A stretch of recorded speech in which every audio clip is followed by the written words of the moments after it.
They rise as one here at Chase Center. But the Warriors need one more stop.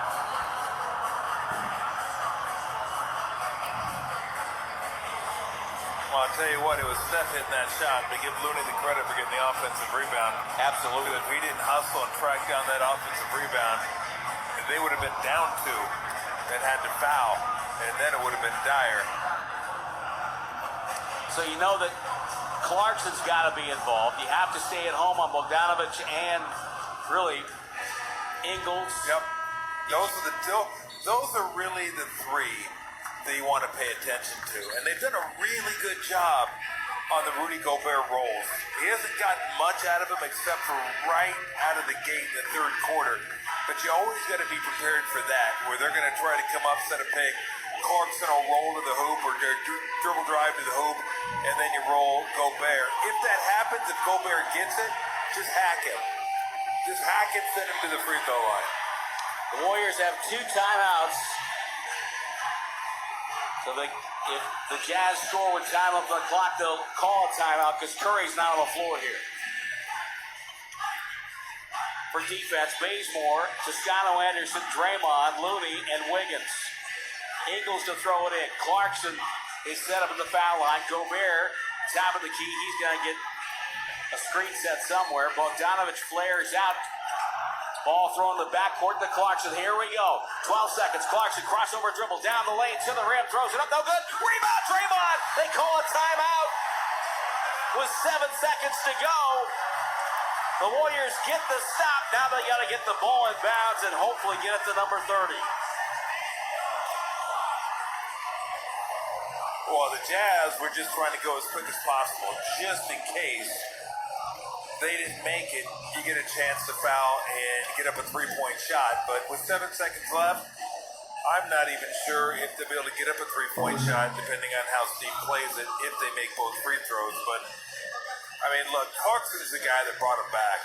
He was incredible. Yes, he was. And late in the third, he was 24 in the fourth quarter. Yeah. I'm sorry to catch up. No, it's okay. I was going to say, he was scuffling late in the third. In the fourth, he came back and he caught fire. He started hitting threes, started getting to the rack. That was a tough shot. And, I mean, look, there's a couple ways you can play that, right? You can go as quick as possible, give yourself a shot, or you can just work for the best shot and see if you can win the game closer to the buzzer. Again, he brought you back. You want the ball in his hands. You probably couldn't ask for a whole lot better. 117, 116.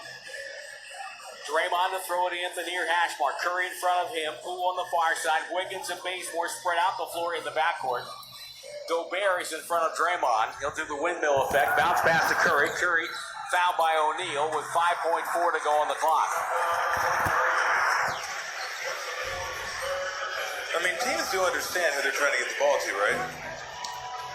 I believe so. I mean, it just amazes me. Yeah. He didn't even really make a cut.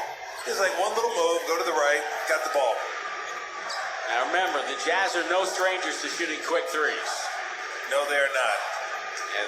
But Curry has to make 2 to make that a tying option and not a winning option. First free throw, switch. By the way, what a heads-up play by Draymond Green on that defensive rebound. Yes. Called the timeout.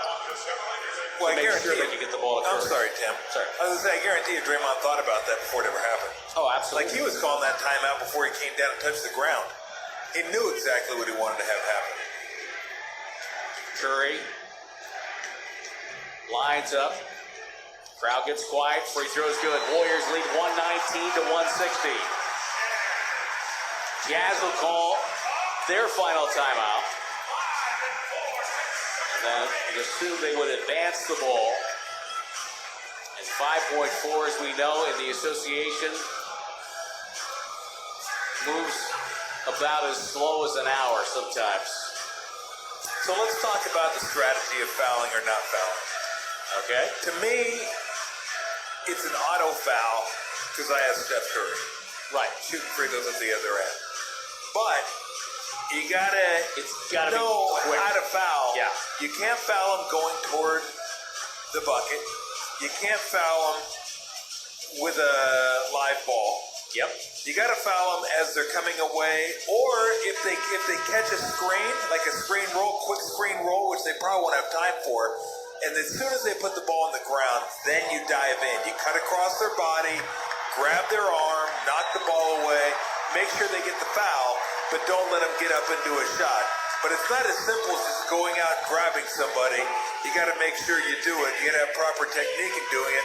Or worst case scenario, you end up giving up a 3-point shot and a bucket, which we've seen. Which we've seen against the Washington Beal. Wizards. Beal hit that, Bradley yep. Beal. So I always think if you can get the foul on the catch, With his back to the bucket. yeah, then you're good. Well, back to the bucket or ball on the ground. Ball on the ground, you can try to take it, try to steal it, foul it. Ingles will throw it in. Bogdanovich, Gobert's lined up left baseline. Looney with him.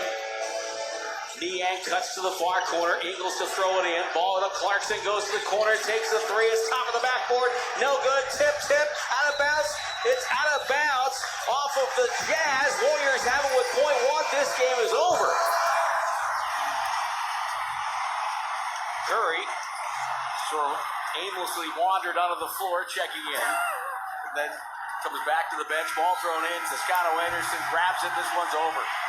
Well, give the Utah Jazz credit. That was a championship team-like comeback. And the Warriors win 119 to 116.